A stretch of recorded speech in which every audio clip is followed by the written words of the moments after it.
Health camp लगवा सकते हैं, लोगों को राशन कार्ड दिलवा सकते हैं। कुल 22,000 क्लब बिहार में खुले हुए हैं और 26 के चुनाव के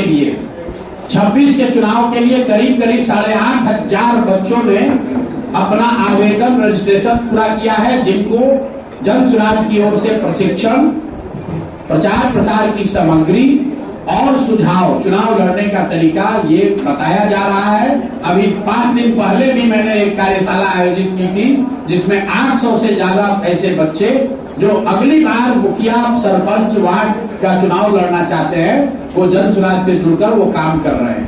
पाठशाला खोलना और नहीं खोलना ये उनकी मर्जी है कि उनके पंचायत के क्षेत्र में वो पाठशाला खोलना चाहते हैं कि वहां पर राशन कार्ड बनवाना चाहते हैं। जो भी लोकल मुद्दे हैं उस पर जो समाज की मदद करना चाहते हैं, उसमें जन सुराज उनकी मदद करता है। ठीक है भैया, बहुत बहुत धन्यवाद। व्यवस्था परिवर्तन की बात कही, आज तक ना व्यवस्था परिवर्तन हुआ ना कहीं कोई सुधार हुआ। और जेपी के स्वयंभू चेले जो लोग अपने को जेपी का शिष्य होने का दावा करते हैं, उन्होंने जेपी के सिद्धांतों को ताक पर रखकर भ्रष्टाचार और वंशवाद से जुड़ी हुई सरकार चलाई है। तो बिहार में व्यवस्था परिवर्तन हो, जेपी के सपनों को फिर से जागृत करके उसको पूरा किया जाए, उसके लिए मैं स्वयं जेपी के गांव सिद्धार्थ दियारा से 20 मई को बिहार बदलाव यात्रा पर निकलूंगा।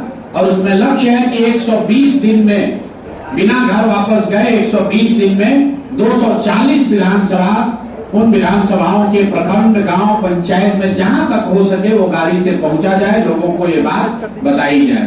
तो ये 2 कार्यक्रम हैं।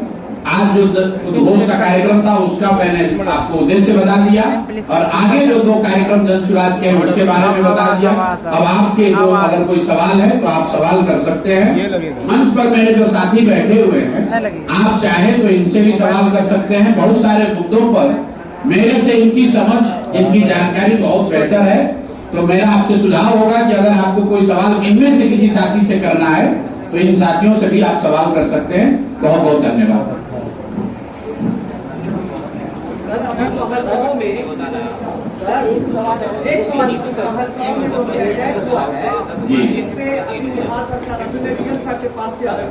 तो ब्लैक होल डे की प्रैक्टिस कर रहे हैं, कहीं ये पॉलिटिकल स्टंट तो नहीं बीजेपी को फायदा पहुंचाने की? देखिए, कुछ मुद्दे हैं जिसको हम लोग को केंद्र सरकार के लिए छोड़ देना चाहिए। क्यों छोड़ना चाहिए? क्योंकि संविधान में ऐसी व्यवस्था है कि अगर गांव का नाली गली नहीं बना है, गांव में राशन कार्ड कैसे बनेगा, इसकी जिम्मेवारी ग्राम सभा की है, मुखिया की है। अगर राज्य में पढ़ाई, स्वास्थ्य का मामला है तो राज्य का मामला है, राज्य सरकार का, विधानसभा का मामला है। वैसे ही विदेश नीति, देश की सुरक्षा, ये केंद्र का मामला है। इसलिए अभी साल भर पहले देश की जनता ने केंद्र में एक सरकार चुनकर बैठाया है। वहां पर पक्ष और विपक्ष दोनों के लोग हैं। देश की सदन देश की सुरक्षा के लिए जो भी निर्णय लेगी वो हम लोग को ऐसा लगता है कि वो देश के हित में होगा, और देश से प्यार करने वाला हर व्यक्ति सदन के उस निर्णय में शामिल होगा। लेकिन सदन जो है वो सिर्फ सत्ता पक्ष का नहीं है, वो सत्ता पक्ष और विपक्ष दोनों का है। तो सदन में बैठे लोग, उनमें वो काबिलियत है, उनमें वो अनुभव है। ये मैं नहीं कह रहा हूं, ये देश की जनता ने वोट के माध्यम से चुनकर उनको भेजा है। इसी के लिए तो भेजा है कि कल होगा अगर देश की आंतरिक सुरक्षा हो, बाह्य सुरक्षा हो, देश की विदेश नीति हो, इन विषयों पर जब निर्णय लेना हो तो वो निर्णय ले सके। और देश के नागरिक होने के नाते हम लोग सब उस निर्णय में शामिल हैं। जहां तक रह गई बात ब्लैकआउट वगैरह की, ये तो ऑपरेशनल चीजें हैं। प्रिपेयरनेस के लिए आप देखते हैं आपदा का प्रैक्टिस चलते रहता है।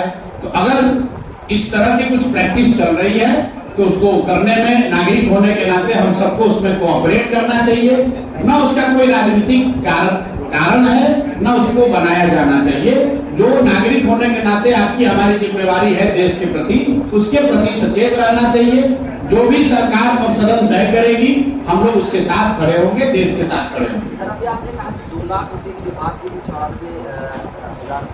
94 लाख परिवार जी, तो उनमें से पिछले साल जो है लगभग 15 या 20 हजार लोगों को 2 लाख रुपए बिहार लघु मुक्ति योजना के अंतर्गत दिया गया और इस बार लगभग शायद 45 या 30 हजार लोगों को काम बिल्कुल बिल्कुल सरासर गलत है। जहाँ तक मैं समझता हूँ अभी तक 2 बजट आया है और हम लोग भी इंतजार कर रहे थे, क्योंकि आप जैसी बात बता रहे हैं वैसे सरकार भी आंकड़े पेश करेगी। दोनों बजट में जातीय जनगणना के बाद चिन्हित किए 94 लाख परिवारों को जो 2 लाख रुपया देना था, अभी तक एक भी परिवार को ये राशि नहीं मिली है। और इसका प्रमाण देने के लिए मैं स्वयं 11 तारीख को नीतीश कुमार के गांव कल्याण बिघा जा रहा हूं, क्योंकि अगर 45,000 गांव में काम हुआ कि नहीं हुआ, नीतीश जी के गांव में तो जरूर हुआ होगा। तो मैं स्वयं जा रहा हूं 11 तारीख को कल्याण बिघा, जहां 35 वर्ष की राजनीति में किसी की हिम्मत नहीं हुई है कि नीतीश जी के गांव में जाए और वहां जाकर घर घर यही तीनों सवाल पूछेंगे कि भाई तुमको 2 लाख रुपया मिला है, क्या तुमको 3 डिसमिल जमीन मिली, और क्या भूमि सर्वे में नीतीश कुमार के गांव में रहने वाले लोगों को घूस देना पड़ रहा है कि नहीं पड़ रहा है।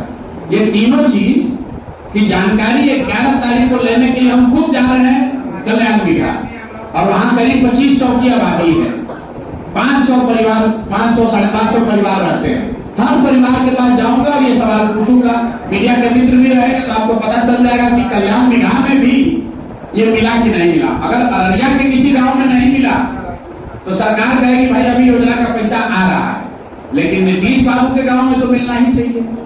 अगर अररिया के गांव में जमीन के दाखिल खारिज में पैसा लग रहा है, लोग चिल्ला रहे हैं लेकिन सरकार नहीं सुन रही है, लेकिन क्या नीतीश बाबू के गांव में भ्रष्टाचार से लोग पीड़ित नहीं है, ये जानने के लिए कल्याण बिघा जा रहे हैं 11 तारीख को।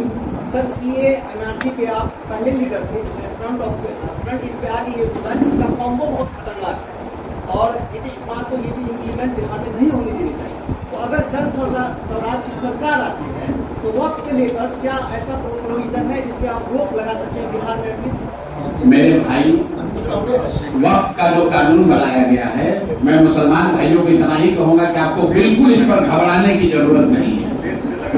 कोई भी भाजपा की जो सरकार है उसका नियत ये नहीं है कि वक्त के जरिए आपको आपका जमीन लिया जाए या आपका सुधार किया जाए या वक्त में ट्रांसपेरेंसी लाई जाए, ऐसा भाजपा दावा कर रही है। लेकिन उनको वक्त से कोई लेना देना नहीं है। उनको विशुद्ध तौर पर हिंदू मुसलमान की राजनीति करनी है, समाज को बांटना है, और इसका बहुत अच्छा एग्जाम्पल आपने खुद दिया।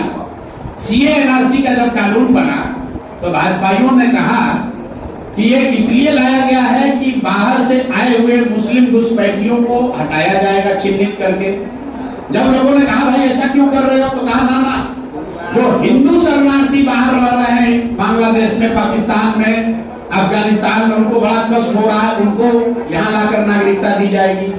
आप मुझे बताइए, पिछले 3 वर्ष से सीए एनआरसी कानून लागू है, एक भी नाम बताइए कि किस मुस्लिम घुसपैठिए को यहाँ से निकाला गया, या उससे भी ज्यादा जरूरी किस हिंदू को अफगानिस्तान से, बांग्लादेश से, पाकिस्तान से लाकर सीए एनआरसी के तहत नागरिकता दी गई। आपने ना प्रधानमंत्री के मुंह से ये बात सुनी होगी, ना अमित शाह का कोई वक्तव्य सुना होगा, ना सदन में इसकी चर्चा हो रही है। कानून बना, हिंदू मुसलमान की लड़ाई हुई, बंगाल में चुनाव लड़ा गया, अब वो कानून गया ठंडे बस्ते में, अब नया कानून लेकर आ गए। भाई हर 6-8 महीने पर 2014 से लेकर अभी तक हर 6-8 महीने पर कोई ना कोई एक ऐसा कानून, ऐसा कदम उठाती है सरकार जिससे हिंदू मुसलमान के बीच की लड़ाई, उनमें वाद विवाद खाई पड़ती रहे। उससे कोई घबराने की जरूरत नहीं है। लोकतंत्र है, किसी के बाप का देश नहीं है। आप अपने सही नेताओं का चुनाव करें, आपको डरने की कोई जरूरत नहीं है। अगर कानून गलत है तो लागू नहीं होगा, और अगर कानून तो बहुत बना हुआ है, कानून तो राइट टू एजुकेशन बना हुआ है कि सभी के बच्चों को पढ़ाई की सुविधा मिलनी चाहिए, किसी के बच्चे को मिल रही है पढ़ाई की सुविधा। कानून बनने से घबराने की जरूरत नहीं है। जरूरत इस बात की है कि मुस्लिम समाज सजग हो, ऐसे राजनीतिक नेतृत्व का चुनाव करे जो उनके और उनके बच्चों के पढ़ाई और रोजगार की चिंता करे, सिर्फ भाजपा का डर दिखाकर उनको लालटेन में किरासन तेल बनाकर न जलाता रहे।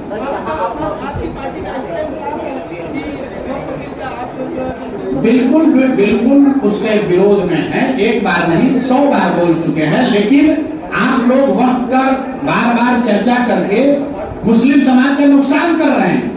मैं बार बार आपको कह रहा हूं कि कानून अगर बन भी गया तो भी जमीन पर कुछ होने वाला नहीं है, क्योंकि भाजपा को कुछ करना नहीं है। आप लोग जितना सवाल पूछिए, भाजपा यही चाहती है कि ये चर्चा चलती रहे, मुसलमान और हिंदुओं के बीच में लड़ाई चलता रहे। अच्छा सवाल है कि ये जो वक्फ बिल है, ये पास होने से किसी को नुकसान नहीं है, क्योंकि इस कानून के जरिए भाजपा कुछ नहीं कर सकती है।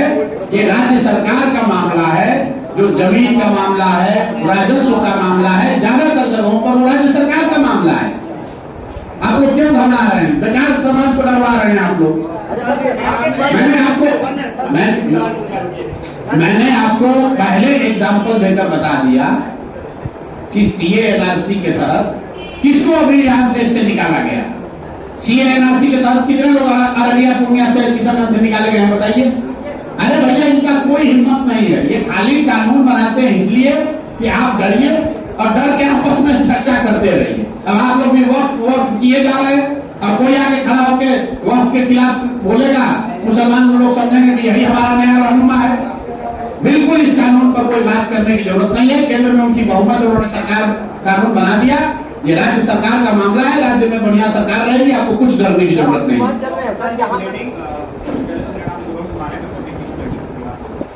जिस तरीके से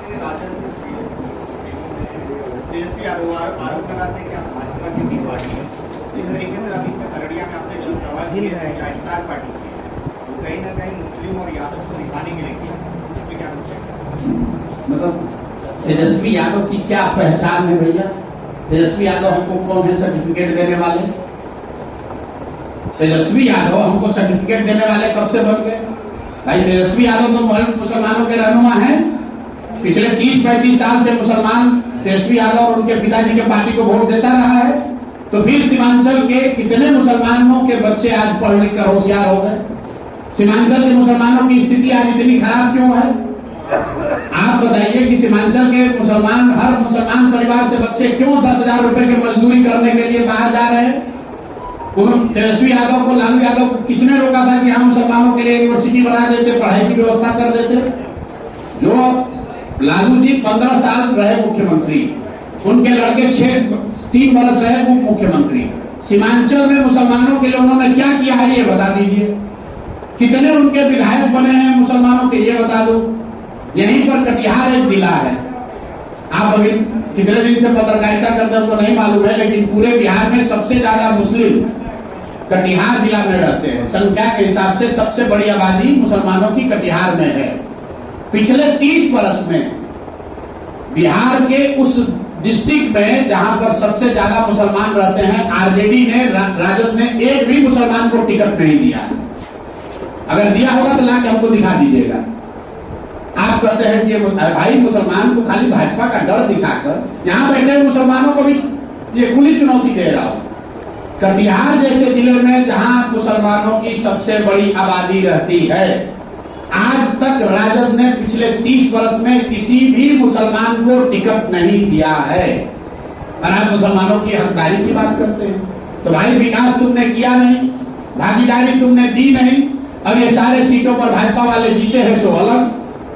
तो मुसलमान कब तक लालटेन में किरासन तेल बनकर जलता रहेगा भाई? मुसलमानों को भी हक है अपना नया रास्ता बनाना। जरूरी नहीं है कि आप जनसुराज को चुनिए, बिल्कुल ये जरूरी नहीं है। आप लोकतंत्र को जिंदा कीजिए।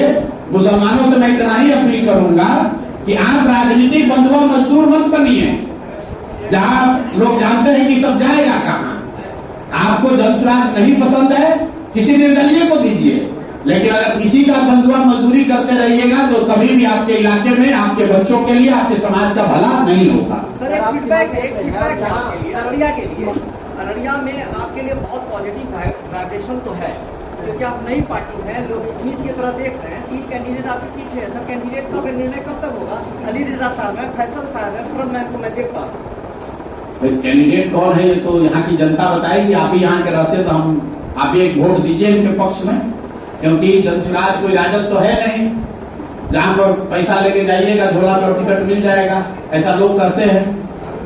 यहाँ पर तो यही उपाय है कि जनसुराज एकमात्र ऐसा दल है जो कह रहा है कि संभावित प्रत्याशी अपना नाम, बैनर, पोस्टर, प्रोग्राम क्षेत्र में लगाए, क्षेत्र में लगाकर घूमे, काम करे, और तब 4 महीना जनसुराज के लोग ये बात का अध्ययन करेंगे, लोगों से पूछेंगे कि बताओ जितने संभावित प्रत्याशी है इसमें सबसे बेहतर कौन है, जिसको जनता चुन देगी वही जनसुराज का उम्मीदवार है। अच्छा सर, आप सीमांचल में हैं और कल जो है लेकिन ओवैसी साहब आए तो उन्होंने भी कहा कि 4 किलोमीटर 24 लेकर आप मुस्लिम बहुल इलाके में हैं, आपको कितना हम बिहार के उस इलाके में हैं जो इस राज्य का सबसे पिछड़ा इलाका है। हम मुस्लिम इलाका और हिंदू इलाका नहीं देखते। अगर जिन बच्चों के शरीर पर कपड़ा नहीं है, वो हिंदू हो या मुसलमान, वो बच्चों के शरीर पर कपड़ा नहीं है। अगर बच्चों के लिए पढ़ाई नहीं है तो हिंदू हो या मुसलमान, वो बच्चों की पढ़ने की सुविधा नहीं है। जो बच्चे यहाँ से बॉम्बे और दिल्ली और गुजरात जाकर मजदूरी कर रहे हैं, वो हिंदू मुसलमान नहीं है, वो बिहारी मजदूर हैं जो ट्रेन में जानवर की तरह बैठ कर जाते हैं और 10-12 हजार रुपया के लिए अपना हड्डी गला रहे हैं। वो जाति और धर्म की बात नहीं है। सीमांचल बिहार का सबसे पिछड़ा इलाका है, सबसे ज्यादा गरीबी और पलायन वाला इलाका है। जनसुराज का संकल्प है पलायन को रोकना। 1 साल के अंदर कोई भी लड़का, किसी भी परिवार का लड़का 10-12 हजार रुपए के लिए मजदूरी करने बाहर नहीं जाएगा। ये जनसुराज का संकल्प है और उससे सबसे बड़ा फायदा सीमांचल के लोगों को होगा, क्योंकि सबसे ज्यादा पलायन सीमांचल से हो रहा है।